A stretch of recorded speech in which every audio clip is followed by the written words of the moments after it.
Welcome back to the Circuit with Valerie. We are talking about what a man wants, what a woman needs, and now it's time for Q&A. And so we've gotten questions from our studio audience. And the first question for the panel is, why is it that men say what they want, then when they get it, they don't know how to keep it? I thought y'all said we had 10 minutes. Oh my God. Anybody? Anybody I can jump answer in? that. I mean, if just really quick, in a nutshell, I believe if we can relate it to school, you know, freshmen always in college say what they want to do. They say, this is my major, going into the sophomore year, and then it changed. They say, okay, I wanted to do this. Now all of a sudden I'm getting a little older, and I realize now that's not my major. You know, you get about time your junior year toward your senior year, you should have your mind made up. You know, and a lot of times, you know, if you relate it to that, I can relate it to sometimes that's really what you want. But then I go back to scripture, and in the scripture it says, a man's heart, you know, plans his way, but it's the Lord who ordered his steps. So it might be a time when the man really wholeheartedly feel like you the one, you know, we're gonna do this, we're gonna do that, and then all of a sudden a monkey wrench come in and God say, I didn't say that. You didn't ask me. You know, acknowledge me in all your ways, and I will direct your path. You directed that path, and sometimes we suffer from the consequences. So that's why they don't keep it, because it's really not according to God's will for their life. Exactly, absolutely. All right. Next question.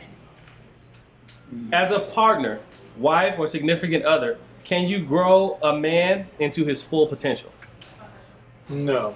No, it's for the women. Okay, Is so that for the women? okay, but a man said I'm trying to grow a man into no. A man said no. So what now? That's not gonna happen. He said that's not gonna happen. Why? Because we're not boys. I'm a man. You can't grow me. Oh, women, are we in? And I totally agree with him. I feel like this: if he's a man and he's presented himself as a man, there should be some growing that he wants to do on his own. Not that I have to make him grow. Right. Because if that's not something he's taking ownership in, then he's not gonna do it. He's not gonna do it. I think it's a And I cute don't way. want that job. Yeah, I think it's a cute way that women like to kind of hope that he becomes what they really want. But and it's like that's not real. That's not realistic, It's right? not realistic. And the thing about it is that you can't change a man. You can't. Like, you know, he has to want to change. And as far as growing him into something, if he has that potential in him, there has to be something in him that's going to push himself into. You can help. You can help, right. You can encourage, but yeah, you can cultivate it, and we are nurturers. We are nurturers. Right. However, he has to have, like I said earlier, he has to have hustle, and he has to want to do that. If there is no desire in him to do that, you cannot pull that full potential out of him. Yeah, but the other problem with that too is sometimes we're looking for something in a man that he does not have anyway. And that's where the frustration is always going to come. If I'm looking for someone to be compassionate, but compassion is not something that's a part of him, I will be beating my head up against the wall trying to get that out of him. It's not there. Right. Too much faith without works. Okay. but what if he just doesn't have it anyway? He just doesn't have it. He just doesn't have You it. just got faith. Well, Some of them that's stay in what a we have to relationship. You take. got faith that he's going to become this, but you see no You work hope. in between that You time. hope. So what I mean, You is wishing and that hoping. You have a whole lot of faith, but you don't see no work. But that's in when it. you I take think the scripture. at When some the scripture point that says happens. iron sharpeneth iron. Exactly. Like, it's Yeah. my dad or another man who is over me. He has to be the one to I do agree. that. Absolutely. Okay. All right. What kind of reassurance does a man need to be okay with being vulnerable? Trust. He has to trust you. Said keep it short. Yeah. and I think that a woman has to create an atmosphere of An trust. environment. And men will Yeah. test you with their trust. Like he'll throw something out there at you and see if you can hold it.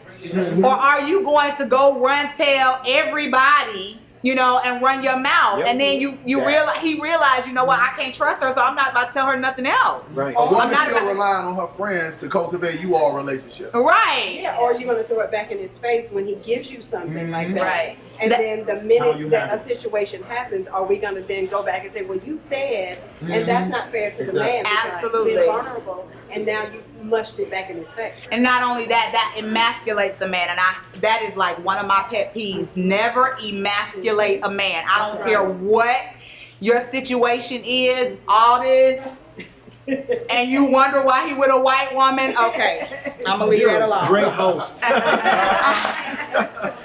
But men, I mean, you know, you cannot emasculate a man, especially in public, and think that that's gonna fly with them. Like, seriously, keep your attitude, your rolling of the eyes, popping of the lips, rolling of the neck to yourself, and take that somewhere else. Because he's not. I mean, I know these men up here are not here for that. All right, how can a man or woman communicate and agree when we think differently? Just because we think differently doesn't mean that we can't come together on subjects. Like, I think, you know, it's okay to have your own thoughts, but there are some times where the meeting of the minds, you do meet in the middle. And when you find your intellectual equal, when you find your spiritual equal, you will agree. But I think sometimes we're looking outside of who we really are for somebody that just totally does not fit us. And so therefore you're gonna always find that clashing and that bumping of heads.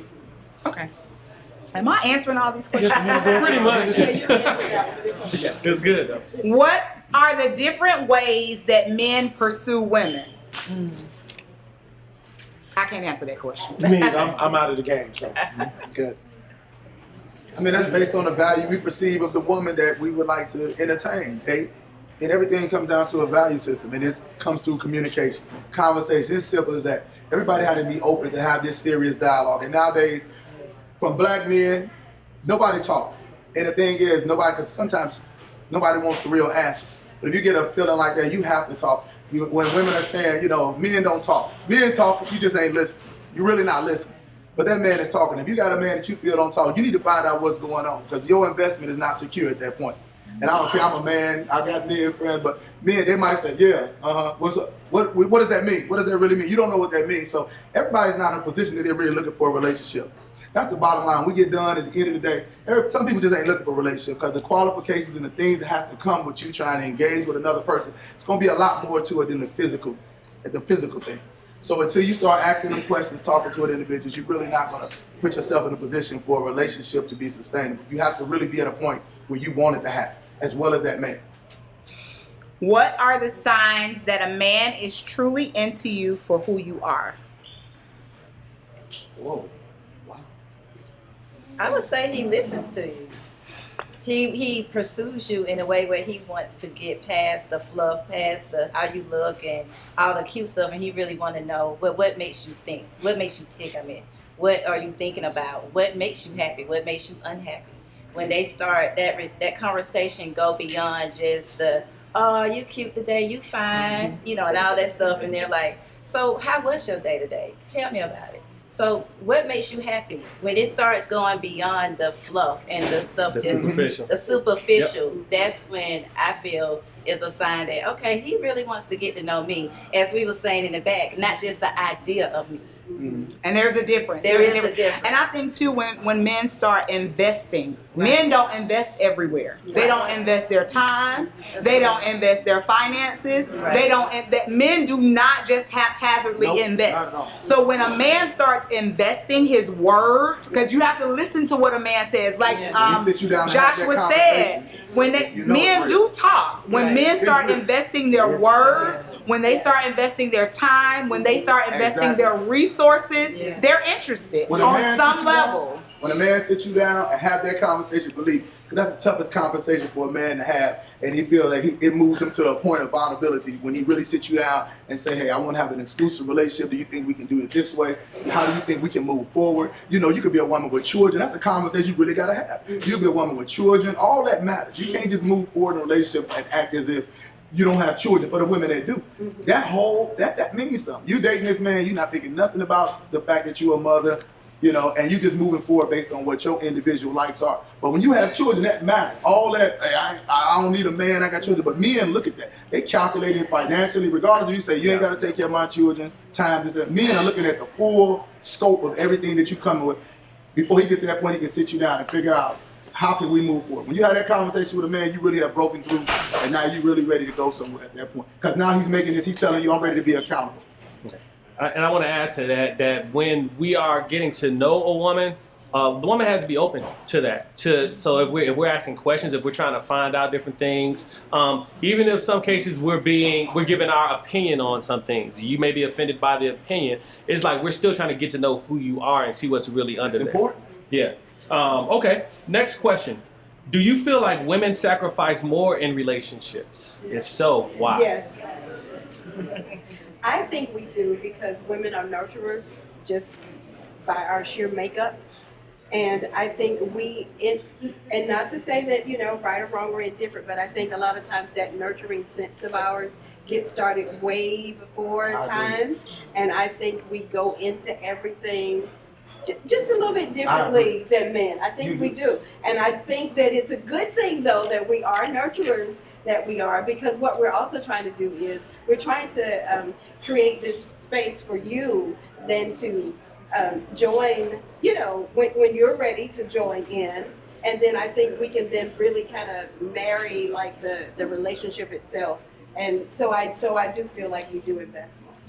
Well, that is all the time that we have. Thank you so much for joining us on The Circuit with Valerie. What a man wants, what a woman needs. And be sure to get plugged in on Instagram, The Circuit with Valerie, on Facebook, The Circuit, one word, with Valerie, the next word. Until next time, stay plugged in. I want to highlight the importance of building a bridge and unifying as men and women. And as one of my clients shared years ago, said men are waffles, women are spaghetti. So as women, we need to understand more of the waffle. We get one square. And as men, to understand that women are spaghetti and we're very complex and complicated in the way we think and move things together. So the goal is for us to build a bridge to gain understanding. We don't always have to agree, but we do have to understand. So the goal is to build the bridge, come together and unify so that we can create a better world, a better society, and raise children to create and promote this very same behaviors that we are as adults.